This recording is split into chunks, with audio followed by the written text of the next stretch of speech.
हाँ, जय हिंद साथियों। चल रही है क्लास। जय हिंद साथियों, तैयारी कर लो। प्लेटफॉर्म पर आप सभी का स्वागत है। मैं संदीप कुमार जांगीड़ और हम लोग पढ़ रहे थे जीव विज्ञान। कल की क्लास में मैंने आपको तंत्रिका तंत्र करवाया था। देखो, सभी के सभी लोग जुड़ जाइए ताकि आपको पढ़ाने में मुझे भी अच्छा लगे।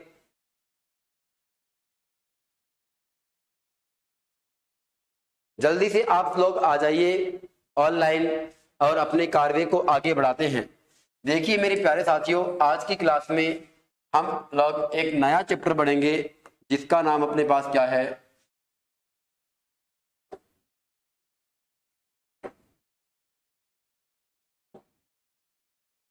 नया चैप्टर पढ़ेंगे और उसका नाम है उत्सर्जन तंत्र।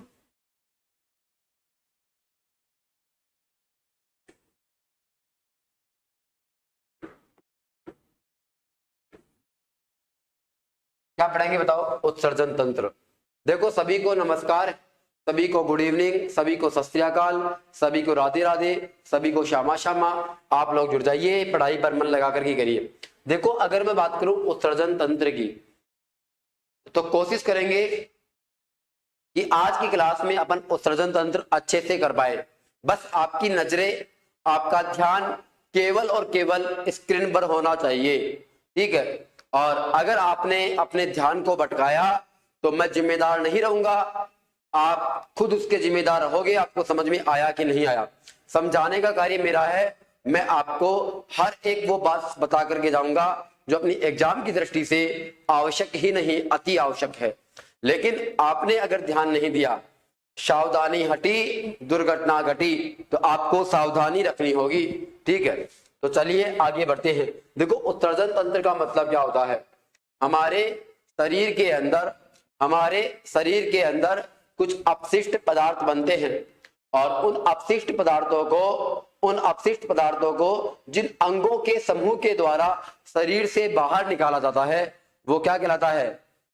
विकास स्वामी जी, आपकी सोमवार वाली क्लास का पता नहीं क्या रह गया, आपको पीडीएफ नहीं मिली। देखो विकास स्वामी जी, मैं आपको एक बात बोल रहा हूं, ठीक है। मैंने टेक्निकल टीम को बहुत बार बोल दिया, आप ऐसे करना कि जो आपको टोल फ्री नंबर दे रही है ना, उन पर कॉल करना, ठीक है। बोलना सर कि साइंस की वो क्लास की पीडीएफ नहीं आई है, अपने आप डल जाएगी। मैंने 2-3 बार बोल दिया है, ठीक है। और आप फोन करना और आपकी पीडीएफ आपको मिल जाएगी।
बढ़िया। तंत्रिका तंत्र और स्वायत्त मनीष कुमार जी, परिधीय तंत्रिका तंत्र और स्वायत्त तंत्रिका तंत्र अपने एग्जाम की दृष्टि से सही नहीं है। और आप एक ही कमेंट को बार बार कॉपी पेस्ट ना करें, अदरवाइज आपको ब्लॉक करवा दिया जाएगा, ठीक है। मैंने आपका कमेंट पढ़ लिया है, आपका कमेंट मैंने पढ़ लिया है मनीष जी। और आप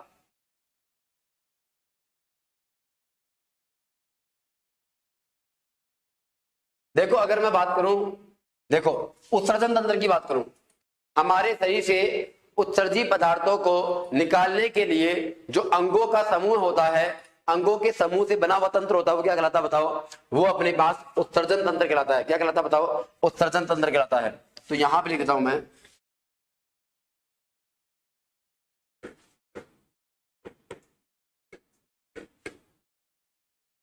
जीवधारियों के द्वारा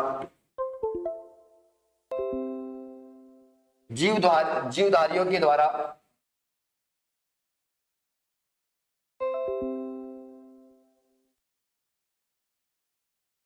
विभिन्न उत्सर्जी पदार्थों का विभिन्न उत्सर्जी पदार्थों को, अब विभिन्न उत्सर्जी पदार्थ कौन कौन से हैं? विभिन्न उत्सर्जी पदार्थों को, जैसे मेरे पास हो गया CO2, अमोनिया,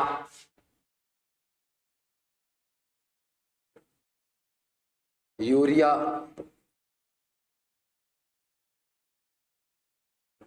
यूरिक अम्ल। जीवधारियों के द्वारा विभिन्न उत्सर्जी पदार्थों को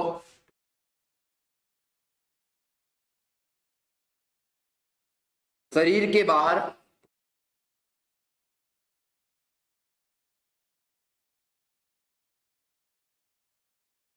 निकालने हेतु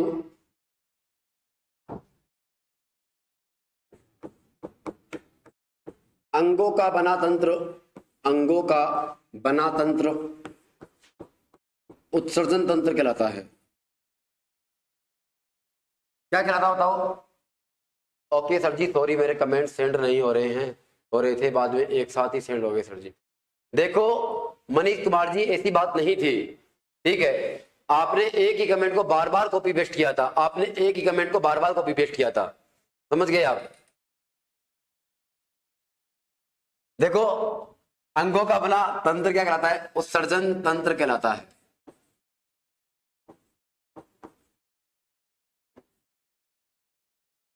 समझ गए आप? अब अगर मैं यहां पर बात करूं, एक बार गौर करना आप, ये मैंने आपको बता दिया परिभाषाएं अपने पेपर में नहीं आती है, लेकिन हमारे नोट्सों की सुंदरता बढ़ाती है, बस मैंने भी आपको बता दिया।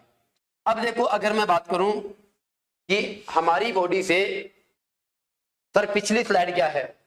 सीताराम जी ये पहली स्लाइड है, मैंने इससे पहले कोई स्लाइड नहीं करवाई है, मैंने यहीं से आपको पढ़ाना शुरू किया है, ठीक है। अगर मैं बात करूं उत्सर्जी पदार्थ की, तो उत्सर्जी पदार्थ दो प्रकार के होते हैं।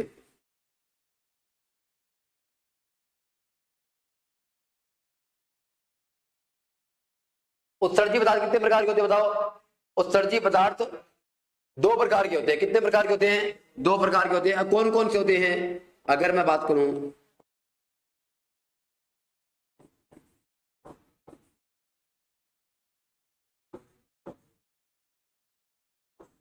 कार्बनिक पदार्थ और नाइट्रोजनी पदार्थ।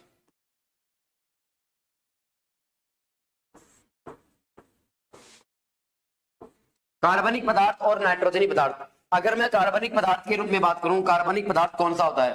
तो कार्बनिक पदार्थ होता है CO2। कार्बनिक पदार्थ कौन सा होता है बताओ? CO2। अगर मैं बात करूं नाइट्रोजनी पदार्थ कौन कौन सा होता है, तो नाइट्रोजनी पदार्थ होता है अमोनिया, यूरिया,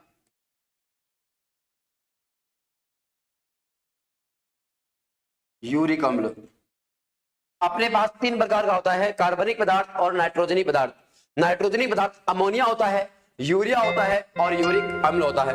देखो जो जानवर, जो मनुष्य, जो पक्षी, जो जानवर अमोनिया का उत्सर्जन करते हैं उनको अपन बोलते हैं अमोनोटेलिक। तो यहां पे लिख देता हूं कि नाइट्रोजनी पदार्थ कौन कौन सी हो जाएगी? अमोनिया, यूरिया और यूरिक अम्ल। अब यहां पे अगर मैं बात करूं, अपने पास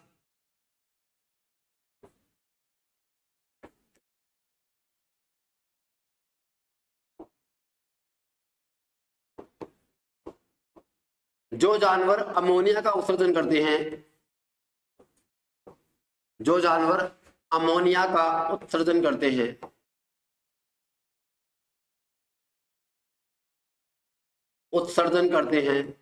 अमोनोटेलिक कहलाते हैं। एमोनोटेलिक कहलाते हैं। क्या कहलाते हैं बताओ? एमोनोटेलिक कहलाते हैं।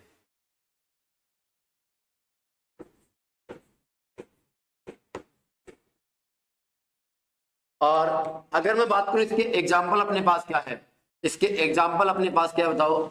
इसका एग्जाम्पल अपने पास है जलीय जीव। जितने भी जलीय जीव है ना, वो किसका उत्सर्जन करते हैं बताओ? कितने दिन में कोर्स होगा सर जी अपना? विकास स्वामी जी आप यूं मान करके चलिए कि आज अपना बायोलॉजी का शायद 5वां दिन है। मैंने पहले दिन आपको कोशिका करवाया, दूसरे दिन कंकाल तंत्र करवाया, उसके अगले दिन पाचन करवाया, और उसके अगले दिन मैंने आपको तंत्रिका करवाया, और आज मैं आपको क्या करवा दूंगा, आज मैं आपको उत्सर्जन करवा दूंगा। ठीक है। और अगर मैं कल की बात करूं तो कल संडे है अपना, अगर मैं मंडे की बात करूं तो मंडे को मान लो श्वसन तंत्र हो जाएगा अपना, और उसके अगले दिन मंगलवार को अपना रक्त परिसंचरण तंत्र। कोई चैप्टर बड़ा होगा तो अपन 2 दिन में कर लेंगे। ठीक है। मतलब अगर मैं बात करूं बायोलॉजी अपनी बहुत जल्दी मैं पूरी करवा दूंगा आपको। सर कौन सी स्लाइड? एक बार गौर करना, एग्जाम्पल क्या हो जाएगा, जो जानवर अमोनिया का उत्सर्जन करते हैं क्या कहलाते हैं, अमोनोटली कहलाते हैं। एग्जाम्पल क्या हो जाएगा, चलिए जी अगला पॉइंट।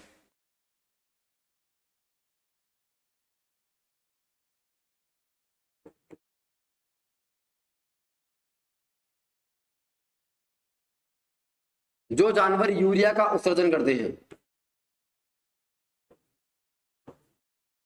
जो जानवर यूरिया का उत्सर्जन करते हैं, जो जानवर यूरिया का उत्सर्जन करते हैं क्या कहलाते हैं बताओ, वो क्या कहलाते हैं, जो जानवर यूरिया का उत्सर्जन करते हैं क्या कहलाते हैं अपने पास, यूरियोटेलिक कहलाते हैं।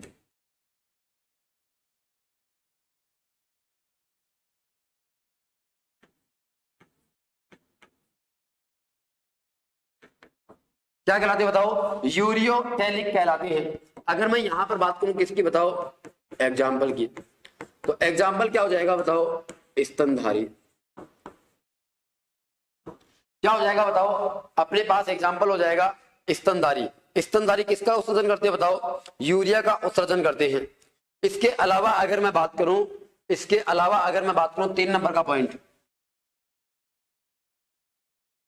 देखो जो जानवर यूरिक अम्ल का उत्सर्जन करते हैं, किसका उत्सर्जन करते हैं बताओ, यूरिक अम्ल का उत्सर्जन करते हैं, उनको अपन क्या बोलते हैं, यूरिकोटेलिक।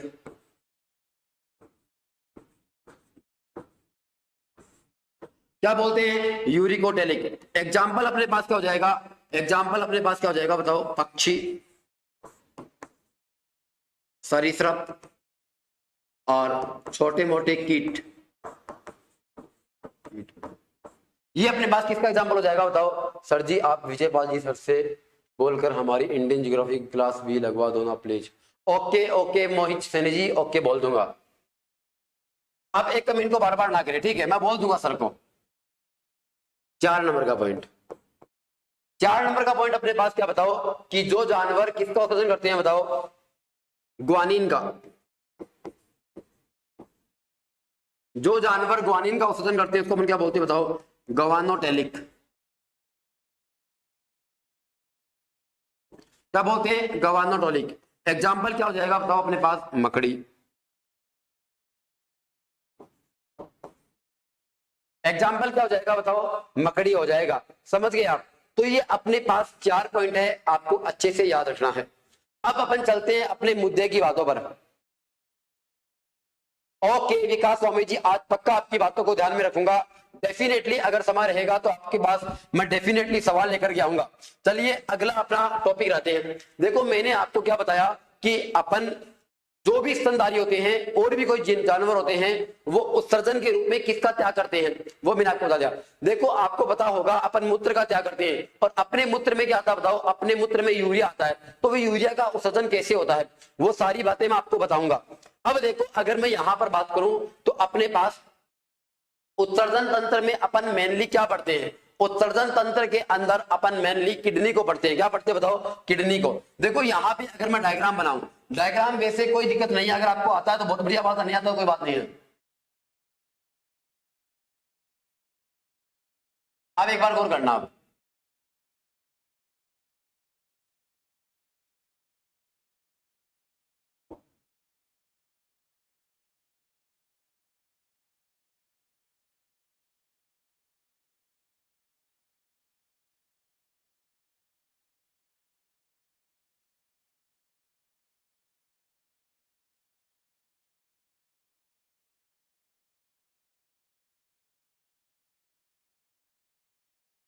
मतलब अगर मैं बात करूं, ये अपने पास क्या बताओ, ये अपने पास किडनी है, और आपको पता होगा इधर भी क्या होती है बताओ, किडनी होती है। और यहां पे अगर मैं बात करूं इस प्रकार से, क्या जुड़ी होती है बताओ, नलिका जुड़ी होती है। ठीक है, क्या हो जाएगी बताओ, नलिका जुड़ी होती है। आपको ये डायग्राम याद रखने की कोई जरूरत नहीं है, आपको वो डायग्राम बताता हूं जो अपने एग्जाम की दृष्टि से सही है। देखो आपको किडनी का डायग्राम याद रखना है। कौन सा डायग्राम याद रखना बताओ, किडनी का।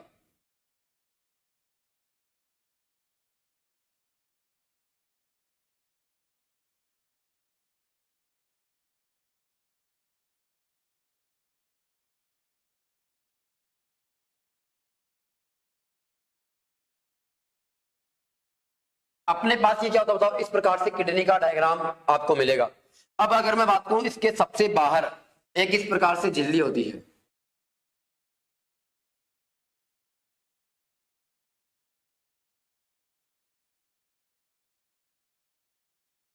और अगर मैं इसके अंदर बात करूं तो आपको इस प्रकार से संरचना दिखाई देगी।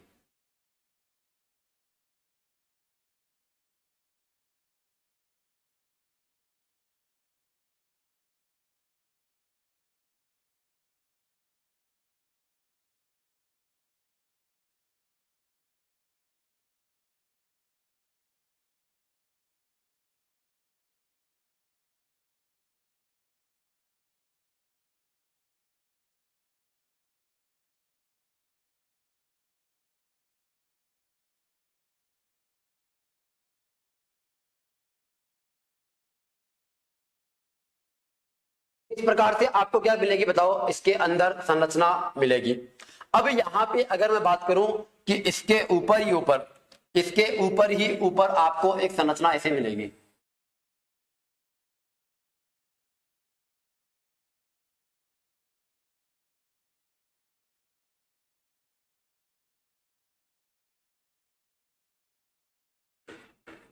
देखो इसको अपन क्या बोलते हैं, अधिवृक्क बोलते हैं।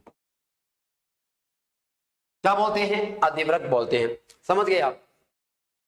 अब देखो इसके अंदर ये जो ऊपर वाला भाग है इसको अपन बोलते हैं कॉर्टेक्स।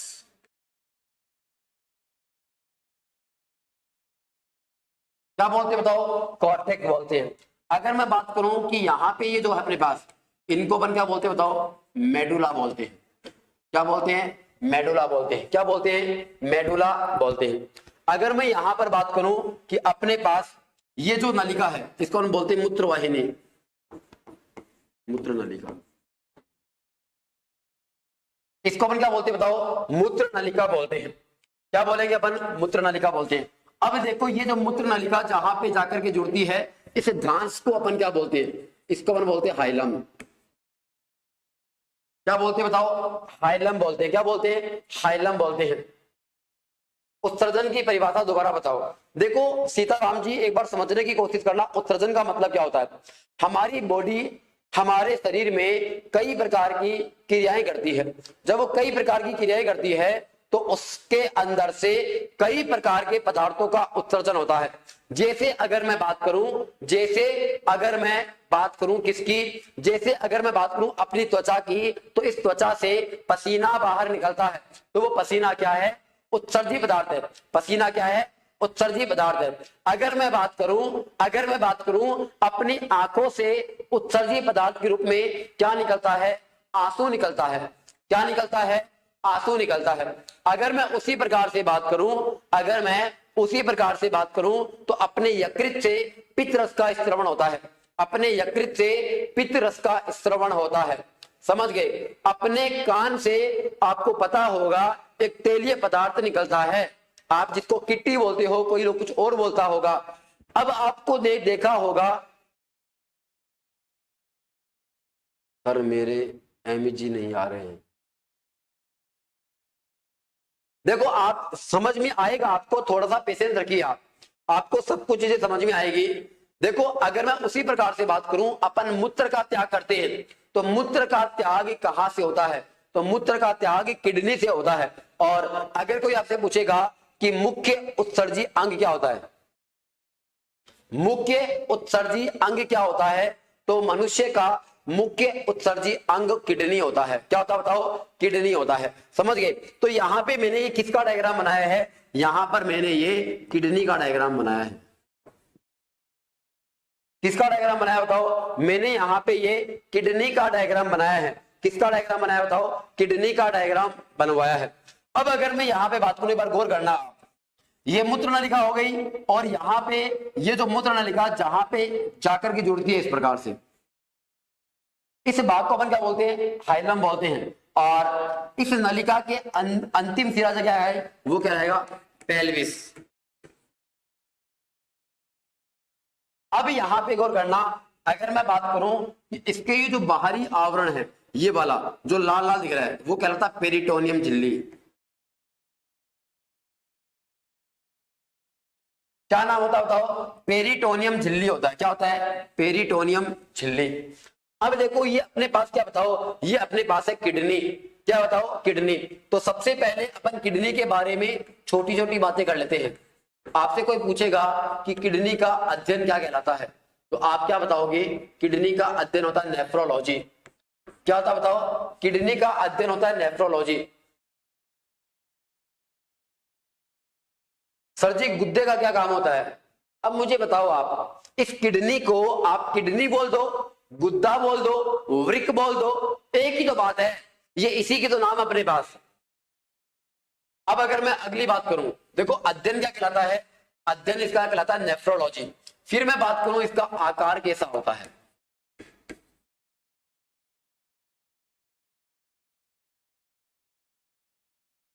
फिर मैं आपसे पूछूं इसका बाहर क्या होता है। फिर मैं आपसे पूछूं इसकी बाह्य आवरण क्या होता है। इसका बाह्य आवरण क्या होता है। उसके बाद में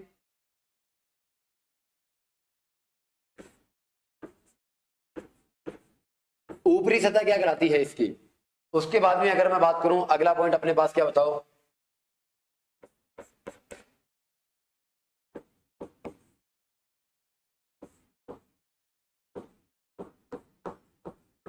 किडनी की पिरामिड नुमा संरचना क्या कहलाती है। इस किडनी के अंदर आपको पिरामिड नुमा संरचना दिख रही होगी, ये क्या कहलाता है। उसके बाद में अगर मैं बात करूं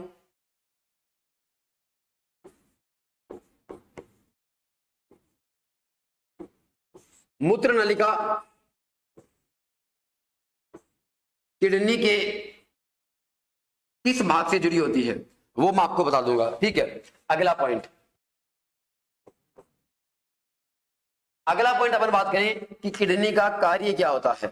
अभी अपने पास कुछ छोटे छोटे पॉइंट है, अपन इनकी बातें कर लेते हैं।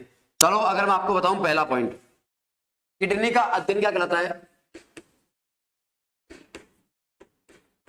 नेफ्रोलॉजी। किडनी का अध्ययन क्या कहलाता है? नेफ्रोलॉजी।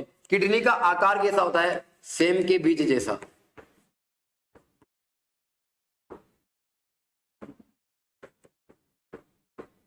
कैसा होता है बताओ? सेम के बीज जैसा होता है। कैसा होता है? सेम के बीज जैसा होता है। अगर मैं इसके भार की बात करूं तो इसका भार होता है 130 से 170 ग्राम।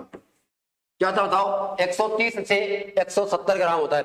अगर मैं इसके बाहरी आवरण की बात करूं तो इसका बाहरी आवरण क्या कहलाता है बताओ? पेरिटोनियम झिल्ली। क्या कहलाता है बताओ?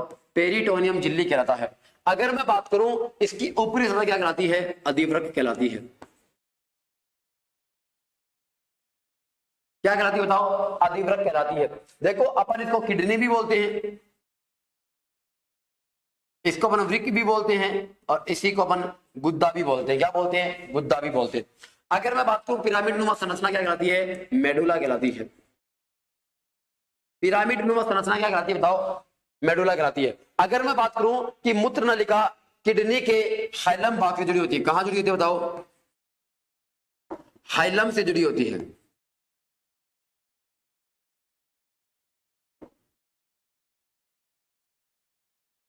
हाइलम भाग से क्या होती है बताओ? जुड़ी होती है। अगर मैं बात करूं इसका कार्य क्या होता है, इसका कार्य क्या होता है? इसका कार्य होता है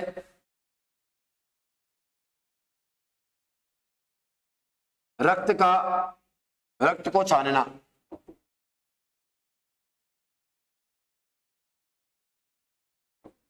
इसका कार्य क्या होता बताओ? रक्त को छानना। इसके अलावा इसका कार्य क्या होता बताओ? पीएच नियमन होता है। यह अपने शरीर का क्या करता बताओ, पीएच नियमन करता है। सर आज आवाज बहुत साफ आ रही है।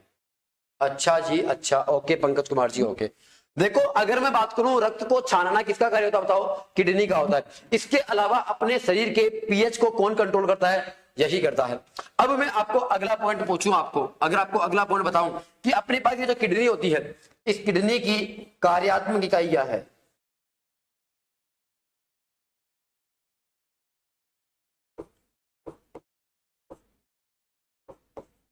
इस किडनी की कार्यात्मक इकाई क्या है, इस किडनी की कार्यात्मक इकाई है नेफ्रॉन, जिसको अपन हिंदी में क्या बोलते हैं बताओ, वृकाणु बोलते हैं।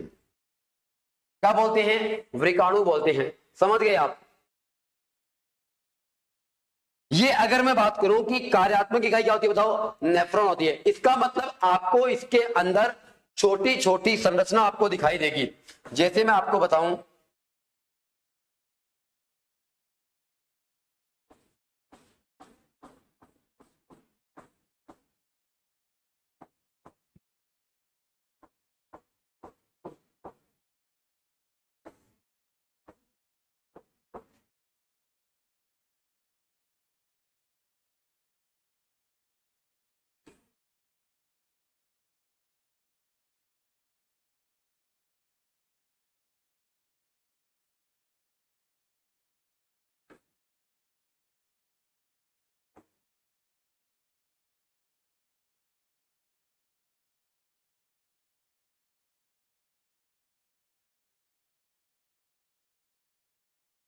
देखो अगर मैं बात करूं इसके अंदर आपको छोटी छोटी संरचना दिखाई देगी। वही अपने पास क्या होता बताओ, वही अपने पास क्या कहलाता बताओ, वही अपने पास नेफ्रॉन कहलाता है। अब देखो अगर मैं बात करूं कि अपने पास कि किस प्रकार से रक्त को छानने का कार्य होता है, ये किडनी किस प्रकार से रक्त को छानने का कार्य करती है। देखो अगर मैं बात करूं कि इसके अंदर मेन कार्य कौन करता है, मेन कार्य नेफ्रॉन करता है। कौन करता है बताओ, नेफ्रॉन करता है। कौन करेगा, नेफ्रॉन करता है। तो ये बात आपको अच्छे से पता होनी चाहिए, ये बात आपको अच्छे से पता होनी चाहिए। समझ गए आप। चलिए अब अपन आगे की ओर चलते हैं। अगर मैं आपको आगे की ओर लेकर के जाऊं तो एक बार गौर करना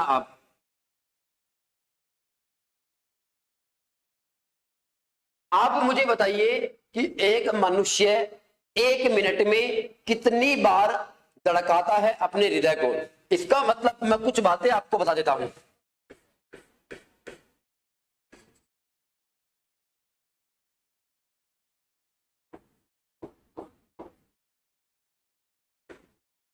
मनुष्य का हृदय 1 मिनट में 72 बार धड़कता है। कितनी बार धड़कता है बताओ, 72 बार धड़कता है।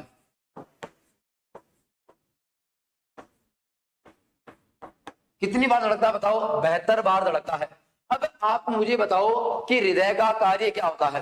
कुछ तो बातें आपको पता होगी पहले से। देखो हृदय का कार्य होता है ब्लड को पंप करना। क्या कार्य होता है बताओ, ब्लड को पंप करना। इसका मतलब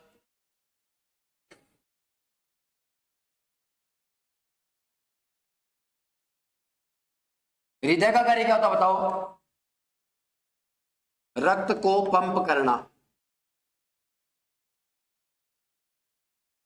रक्त को पंप करना किसका कार्य होता है बताओ, यह कार्य होता है हृदय का। और हृदय एक धड़कन में कितना ml रुधिर या रक्त पंप कर देता है। ये छोटी छोटी बातें हैं, आपको पता होनी चाहिए, क्योंकि यहां से इस चैप्टर का आपका आधार बनेगा, बेस बनेगा।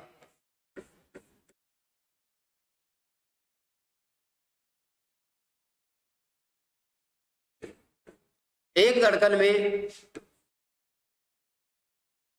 हृदय 70 ml रुधिर पंप करता है। 70, एक धड़कन में हृदय 70 ml रुधिर पंप करता है।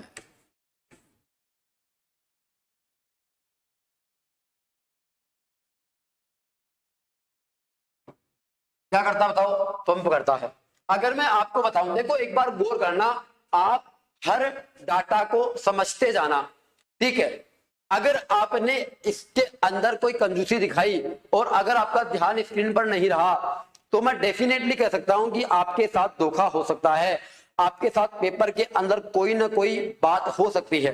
देखो मैंने क्या बताया कि मनुष्य का हृदय 1 मिनट में कितनी बार धड़कता है बताओ, 72 बार।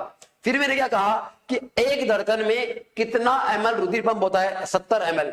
अब आप मुझे बताओ कि एक धड़कन में 70 ml रुधिर पंप होता है, तो बताओ मुझे कि 72 धड़कन में कितना ml रुधिर पंप होगा।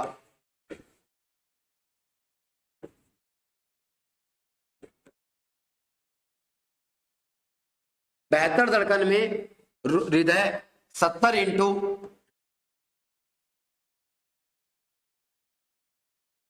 72 ml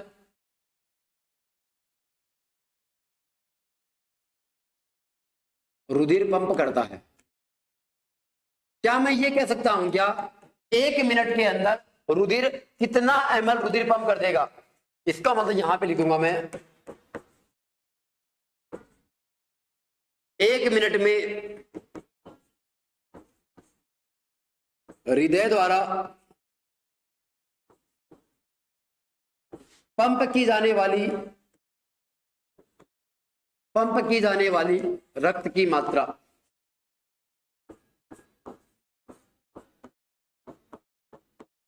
रक्त की मात्रा कितनी है बताओ अपने पास? अगर मैं यहां पर बात करूं कितनी है तो ये हो जाएगी 50-40 ml। कितनी हो जाएगी बताओ? 50-40 ml। समझ गए आप? कितनी होती है बताओ? 50-40 ml होता है। अब मुझे बताओ आप कि क्या मनुष्य की धड़कन फिक्स होती है क्या? नहीं होती है। अगर आप दौड़ लगाओगे तो आपके हृदय की धड़कन बढ़ जाएगी। इसका मतलब आपका हृदय जल्दी जल्दी रुधिर को क्या करेगा? पंप करेगा। इसका मतलब मैंने आपको और एवरेज बता दिया कि सामान्य मनुष्य का कितना होता है? 72 होता है। और एक जिसमें एक धड़कन में कितना ml रुधिर पंप होता है? 70 ml रुधिर पंप होता है। तो कितना हो गया बताओ? 50-40। क्या मैं एक लाइन ये भी लिख सकता हूं क्या कि सामान्य मनुष्य में रक्त की मात्रा 5 से 6 लीटर होती है?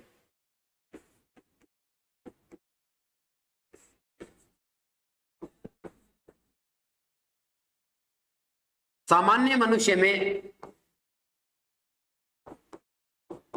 रक्त की मात्रा 5 से 6 लीटर होती है। कितनी होती है बताओ? 5 से 6 लीटर। अब मुझे एक चीज बताइए आप, अगर मान लो कि ये धड़कन अपनी कितनी होती बताओ? अगर ये धड़कन 80 होती, कितनी होती बताओ? 70 की जगह ये कितनी होती बताओ? 80 होती, तो ये क्या 8 होता तो 56 नहीं होता? ये कितनी हो जाती बताओ? 5600 ml हो जाती, जो कि देखो इसके बीच में वेरी कर रही है, जो कि इसके बीच में ही क्या कर रही है बताओ? वेरी कर रही है। इसका मतलब अब मैं ये कह सकता हूं कि 1 मिनट में कितना ml रुधिर पंप हो गया? 50-40 रुधिर पंप हो गया। और मैं इस क्वांटिटी को लगभग कितना मान लेता हूं? 5500 ml। देखो मैंने यहां पे 5500 लेने का कारण है, यहां पे ये 5500 लेने का कोई विशेष कारण है, मैं आपको इसके बारे में बताऊंगा। अब मैंने आपको इतना डाटा बताया, आपको ये बातें आपको दिमाग में रखनी है। अब मैं आपको बता रहा हूं क्या? अब मैं आपको बता रहा हूं नेफ्रॉन का डायग्राम और नेफ्रॉन की कार्यविधि। और मैं आपको ये बताऊंगा कि उत्सर्जन तंत्र के द्वारा किस प्रकार से, किडनी के द्वारा किस प्रकार से मूत्र का निर्माण होता है।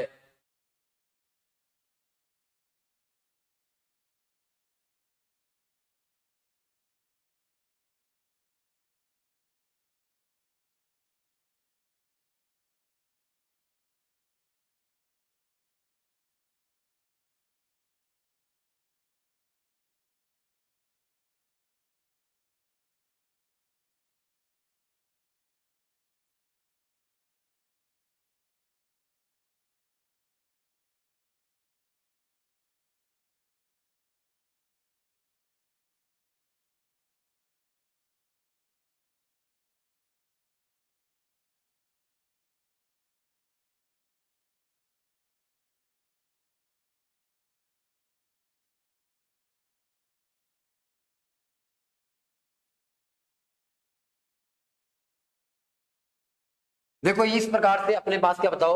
अपने पास अगर मैं यहां पर बात करूं इस प्रकार से, अपना ये नेफ्रॉन का डायग्राम है, आप बस एक बार देखते जाना किस प्रकार से आपके पास पूरा डायग्राम बनेगा।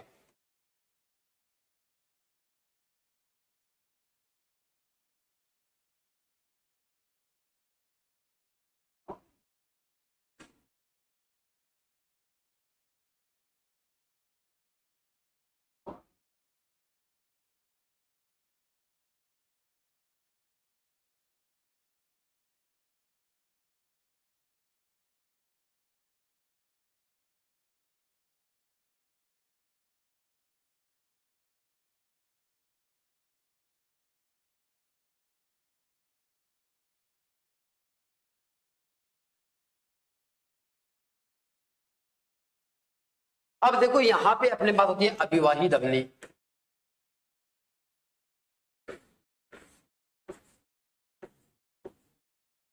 और यहां पर होती है अपने पास अपवाही धमनी।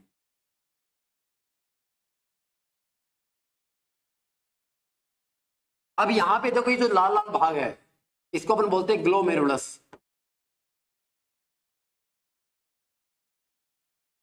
क्या बोलते हैं? ग्लोमेरुलस बोलते हैं। अगर मैं यहां पर बात करूं कि मैंने यहां पे इस प्रकार से ये जो प्यालेनुमा संरचना बनाई है, ये जो प्यालेनुमा संरचना है ना, इसको अपन बोलते हैं बोमेन संपुट।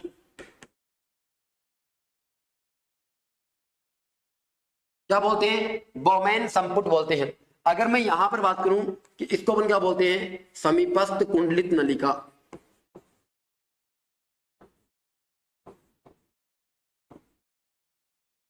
इसको अपन क्या बोलते हैं? समीपस्थ कुंडलित नलिका। क्या बोलेंगे? समीपस्थ कुंडलित नलिका। अगर मैं बात करूं ये अपने पास क्या बताओ, ये अपने पास है दूरस्थ कुंडलित नलिका।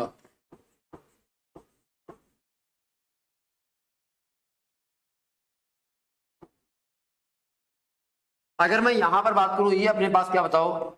हैनले का लोब। ये अपने पास क्या बताओ? हैनले का लोब। और ये अपने पास क्या बताओ? ये अपने पास है संग्रह नलिका। ये जो मैंने डायग्राम बनाया है ना, ये डायग्राम पता है किसका है? ये डायग्राम अपने पास किसका है? ये चित्र अपने पास किसका है बताओ? नेफ्रॉन की संरचना है। और नेफ्रॉन को हिंदी में क्या बोलते हैं? व्रकाणु की संरचना। ये डायग्राम किसका बताओ? ये डायग्राम है व्रकाणु का। समझ गए आप? अब देखो मैंने आपको पिछली स्लाइड में कुछ बातें बताई थी। पिछली स्लाइड में मैंने आपको कुछ बातें बताई थी। देखो अगर मैं बात करूं अपना जो हृदय है ना, वो 1 मिनट में लगभग लगभग लगभग 5500 ml रक्त को कहां भेजता है? इस किडनी के पास शुद्ध होने के लिए भेज देता है।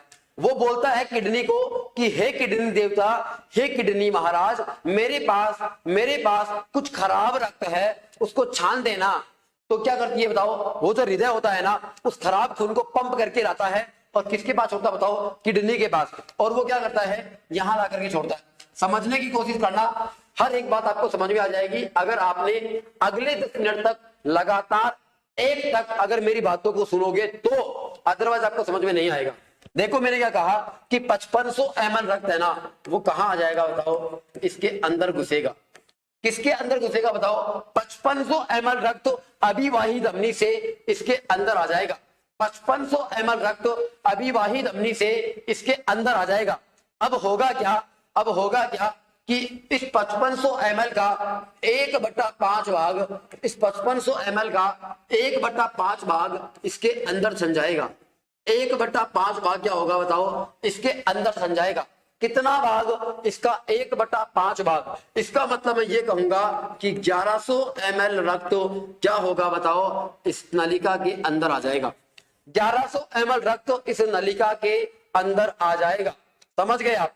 अब यहाँ पे गौर करना, अगर मैं बात करूं कि 5500 ml में से 1100 ml रक्त तो इधर आ गया, अब बचा कितना? बचा अपने पास कितना?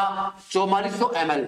कितना बता बताओ? 4400 ml रक्त बचा। और ये 4400 ml रक्त इस अपवाही धमनिका से वापस बाहर निकल जाएगा, वो अंदर नहीं आएगा। इसका मतलब ये हुआ कि 1 मिनट के अंदर, 1 मिनट के अंदर इस किडनी के पास, इस किडनी के नेफ्रॉन के पास कितना ml रक्त अंदर आया? 1100 ml रक्त अंदर आ गया। ठीक है। देखो अगर मैं यहां पर बात करूं, एक बार समझने की कोशिश करना, यहां पर आपको मैंने क्या बताया कि 1100 ml रक्त, 1100 ml रक्त किसके अंदर आ जाता बताओ, इसके अंदर आ जाएगा। अब हमें बाद में पता चला कि ये जो किडनी है ना, ये किडनी क्या करती है, जो अच्छे अच्छे चीजों को, मतलब ये किडनी क्या करती है, किडनी को पता चलता है कि ये तो चीज सही थी, इसको तो बेवजह ही अंदर कर लिया गया। मुझे एक चीज बताओ कि इसके अंदर खराब खून तो क्या हो जाएगा, इसके अंदर आ जाएगा, और बाकी खून क्या हो जाएगा, निकल जाएगा। अब इसके अंदर 1 मिनट में 1100 ml रक्त आ गया।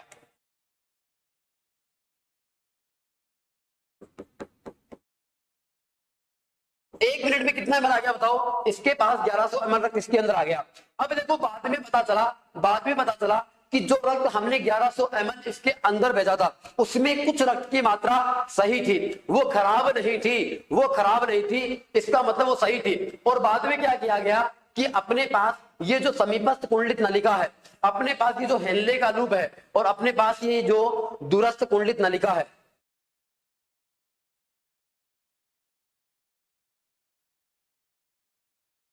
अरे रवि तमोली जी मैंने क्या बोला है आपको, देखो पूरा रक्त ब्लड होकर के आता है, और जो खराब खून होता है ना, वो इसके अंदर आ जाएगा और बाकी सारा निकल जाएगा, समझ गए। और खराब इतना नहीं होता है रवि तमोली जी, आपका पूछना चाह रही हो ना, आपकी भावनाएं मैं समझ चुका हूं, समझने की कोशिश करना है। पर आप 1100 ml रक्त इसके अंदर आ जाएगा।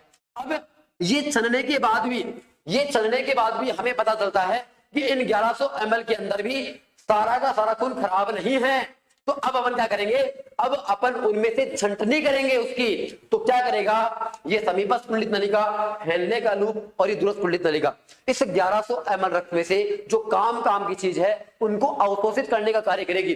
उनको क्या करेगी बताओ, अवशोषित करेगी। तो अब आप देखना कि 1 मिनट में 1100 ml रक्त इसके अंदर आ गया, लेकिन 1 मिनट के अंदर केवल और केवल 125 ml रक्त ही क्या होता है बताओ, क्षण पाता है। 1 मिनट के अंदर केवल और केवल 125 ml रक्त ही क्षण पाता है। बाकी का जो भी बचा हुआ अपने पास, बाकी का 975 जो भी बचा हुआ अपने पास, वो सारा का सारा इन कुंडलित नलिकाओं के द्वारा अवशोषित कर लिया जाएगा, उनको वापस से सोख लिया जाएगा। समझ गए मेरी बात को, उनको वापस से क्या कर लिया जाएगा बताओ, उनको वापस से सोख लिया जाएगा। इसका मतलब ये आपको पता चला होगा कि 1 मिनट के अंदर 125 ml रक्त ही छन पाया।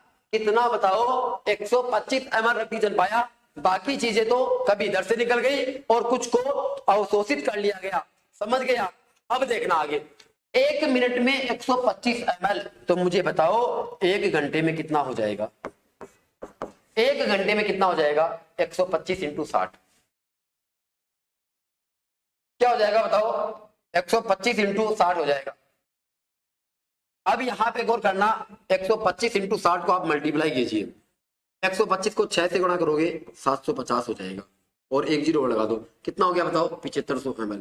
ठीक है। अगर मैं बात करूं 1 दिन के अंदर हमारी किडनी कितना ml रुधिर को छान लेती है, देखो अगर मैं बात करूं यहां पर 7500 ml रक्त हो गया ना। अब अगर मैं बात करूं 1 दिन में, तो आप क्या करना, 125 इंटू 60 इंटू 24 ऐसे करना, तो ये आ जाएगा 180 000 ml। कितना हो जाएगा, 180 000 ml। इसका मतलब मैं ये कह सकता हूं कि लगभग 180 लीटर, लगभग क्या अपने पास एग्जैक्ट 180 लीटर क्या हो जाएगा बताओ, ये अपने पास हो जाएगा। इसका मतलब अगर मैं बात करूं कि अपनी जो ये किडनी है ना, ये 1 दिन में कितना ml रुधिर छान देती है, तो आपको बता देता हूं 180 लीटर। कितना छानती है, 180 लीटर। लेकिन क्या हमारे पूरे दिन के अंदर 180 लीटर, क्या हमारे पूरे दिन के अंदर 180 लीटर मूत्र का निर्माण होता है क्या? आप कहोगे नहीं।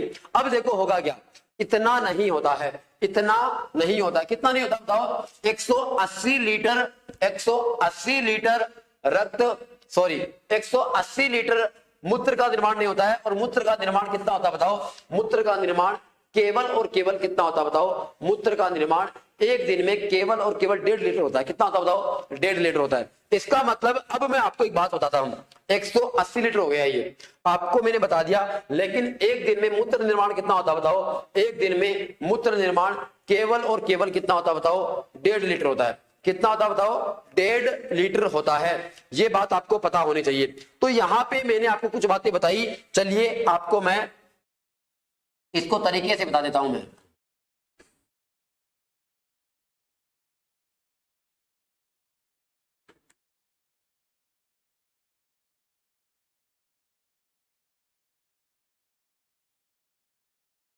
नेफ्रॉन की कार्यविधि,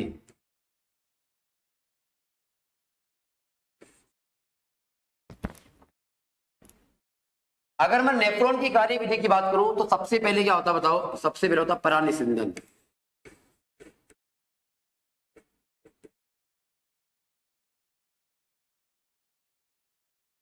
इसका मतलब फिल्ट्रेशन।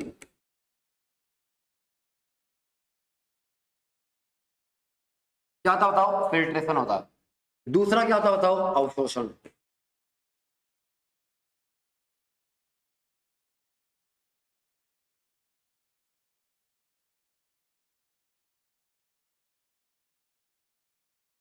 दूसरा क्या होता बताओ? एब्जॉर्प्शन होता है।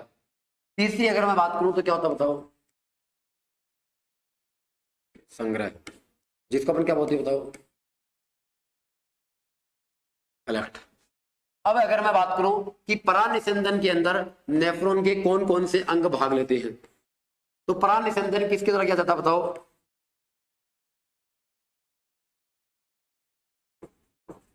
एक तो ग्लोमेरुलस के द्वारा और एक बोमेन संपुट के द्वारा।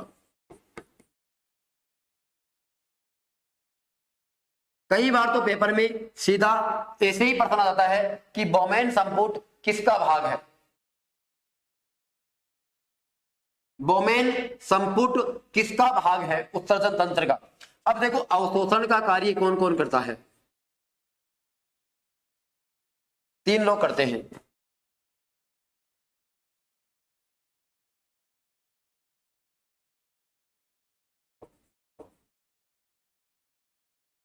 समीपस्थ कुंडलित नलिका।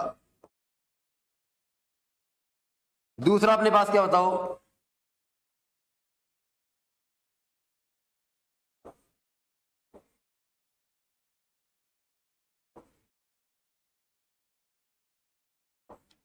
दूरस्थ कुंडलित नलिका। और तीसरा अपने पास क्या बताओ? हेनले का लोब।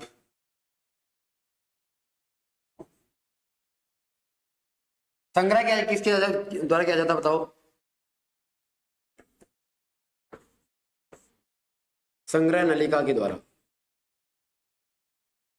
इस प्रकार से क्या होता है बताओ? नेफ्रॉन की कार्यविधि होती है और इस प्रकार से ये अंग भाग लेते हैं। और मैंने आपको बता दिया कि किस प्रकार से अपने पास मूत्र का निर्माण होता है। तो मेरे हिसाब से आपको इतनी बातें समझ में आ गई होगी।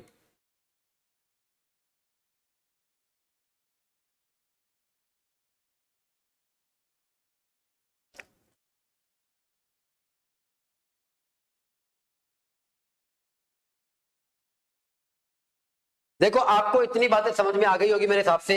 अब मैं बात करता हूं किसकी बताओ? मूत्र की। अब अपन बात करते हैं मूत्र की,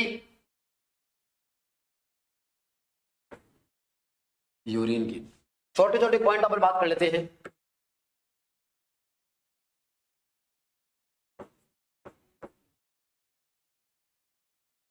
देखो, मूत्र रोग का अध्ययन क्या कहलाता है? मूत्र का अध्ययन या मूत्र रोग का अध्ययन क्या कहलाता है बताओ? यूरोलॉजी। क्या कहलाता है बताओ? यूरोलॉजी। अगला पॉइंट, मूत्र का रंग कैसा होता है बताओ? हल्का पीला। मूत्र का रंग कैसा होता है बताओ? हल्का पीला। और उसका कारण क्या बताओ? उसका कारण है यूरोक्रोम। मूत्र का हल्का पीला रंग किसकी वजह से होता है बताओ? यूरोक्रोम के कारण होता है। किसके कारण होता है बताओ? यूरोक्रोम के कारण होता है। अगला पॉइंट, मूत्र की पीएच वैल्यू कितनी होती है? मूत्र की पीएच वैल्यू लगभग 6.8 के आसपास होती है। कुछ किताबें इसको वेरी करवाती है, कहां से लेकर के, वो आपको वेरी करवाती है कहां से, लगभग 6 से लेकर के 8 तक वेरी करवाती है। समझ गए आप? यहां पे देखो इसकी पीएच वैल्यू कितनी हो जाएगी बताओ? 6.8 हो जाएगी। अगले पॉइंट की बात करता हूं।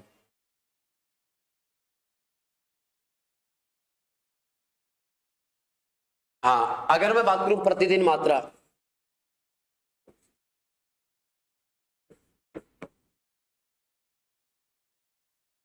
प्रतिदिन की मात्रा की अगर मैं बात करूं तो कितनी बनेगी बताओ? 1.5 लीटर। प्रतिदिन की अगर मैं मात्रा की बात करूं तो प्रतिदिन कितना मूत्र बनेगा बताओ? प्रतिदिन मूत्र बनेगा अपने पास 1.5 लीटर। कितना बनेगा बताओ? 1.5 लीटर। अब आपको पता होगा कि ताजा मूत्र में गंध आती है, वो किसके कारण आती है बताओ? यूरिनोइड के कारण। जबकि आप जब मूत्र को त्याग करते हो किसी शौचालय के अंदर या किसी मूत्रालय के अंदर, तब मूत्रालय में जो गंध आती है वो किसकी वजह से आती है बताओ? वो आती है अमोनिया की वजह से। किसकी वजह से आती है बताओ? अमोनिया की वजह से आती है। ये बात आपको पता होना चाहिए। समझ गए? अब इसके अलावा अगर मैं बात करूं कि मूत्र का निर्माण कहां होता है? किडनी में होता है।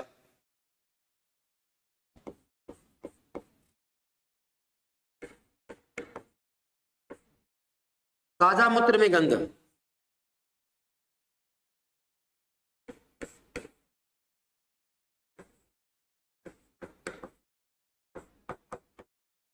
ताजा मूत्र में अगर मैं गंध की बात करूं तो ताजा मूत्र में गंध किसकी वजह से आती है बताओ? यूरिनोइड की वजह से। ताजा मूत्र में गंध किसकी वजह से बताओ? यूरिनोइड की वजह से। और मूत्रालय में गंध किसकी वजह से आती है बताओ? अमोनिया के कारण।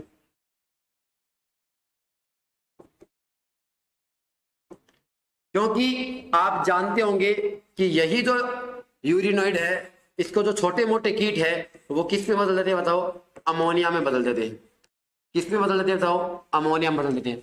अगर मैं बात करूं कि मूत्र का निर्माण कहां होता है,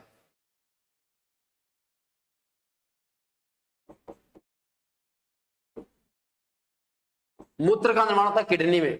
अगर मैं बात करूं यूरिया का निर्माण कहां होता है?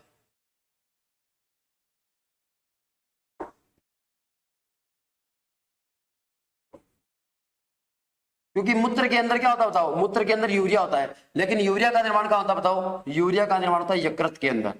कहां होता है बताओ? यकृत के अंदर होता है। क्या होता है बताओ? यकृत के अंदर होता है। इसके अलावा अपन बात करते हैं कि इसकी बताओ मूत्र की और क्या क्या चीजें होती है मूत्र में। अगर मैं बात करूं इसके अलावा कि मूत्र के अंदर क्या क्या पाया जाता है, मूत्र में पानी होता है, यूरिया होता है, कार्बनिक लवण होता है और अकार्बनिक लवण होता है। समझ गए आप? तो चलिए मैं आपको बता देता हूं कि क्या क्या होता है।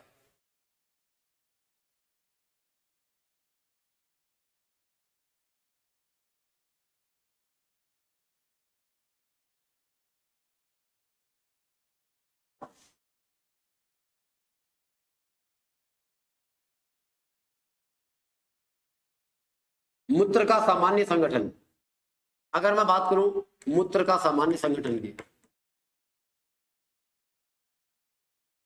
तो इसके अंदर क्या क्या होता है? देखो इसके अंदर जल होता है एक तो, कितना परसेंट? लगभग 96%। कितना होता है बताओ? 96%। इसके अंदर यूरिया होती है, कितना परसेंट? 2%। अगर मैं बात करूं इसमें क्या होता है बताओ? कार्बनिक लवण होता है।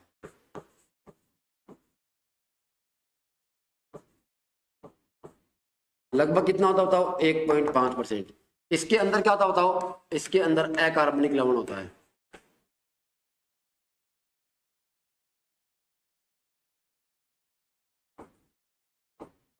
इसमें क्या होता है बताओ? अकार्बनिक लवण होता है। कितना होता है बताओ? 0.5% होता है। कितना होता है बताओ? 0.5% होता है। समझ गए आप?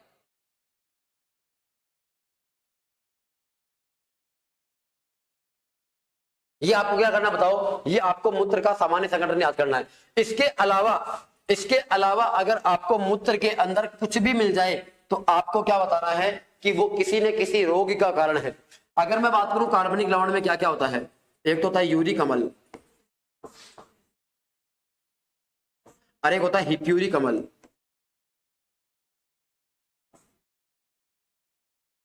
और एक होता है क्रिएटिनिन। क्रिएटिनिन ये आपको थोड़ा सा ध्यान में रखना है, समझ गए आप। तो चलिए आज की क्लास में इतना ही पढ़ेंगे, मिलते हैं अगली क्लास में नए चैप्टर के साथ। तब तक आप अपनी पढ़ाई को निरंतर जारी रखना। चलो मिलेंगे अगली क्लास में। जय हिंद, जय भारत।